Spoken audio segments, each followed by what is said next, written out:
Volodymyr Zelensky has again called on Western allies for additional support after at least 21 people died in fresh Russian strikes on Ukraine, which included a ballistic missile attack on the capital, Kyiv. More than 40 others were injured. President Zelensky insisted that missile defense interceptors could have saved lives. The Russian air bombardment began shortly after midnight local time.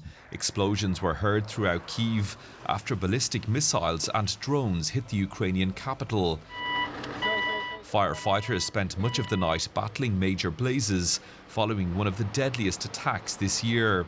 Many of the victims died in a strike on a train station where passengers were waiting on a platform.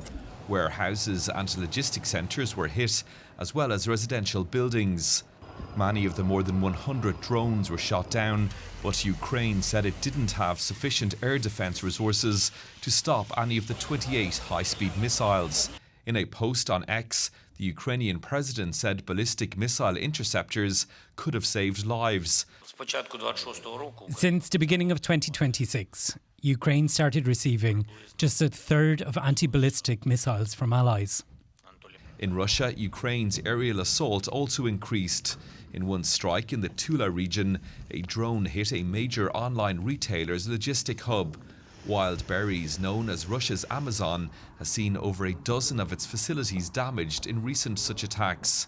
The latest incidents come as an explosives-laden drone was found near a Ukrainian cargo plane at Leipzig airport in eastern Germany.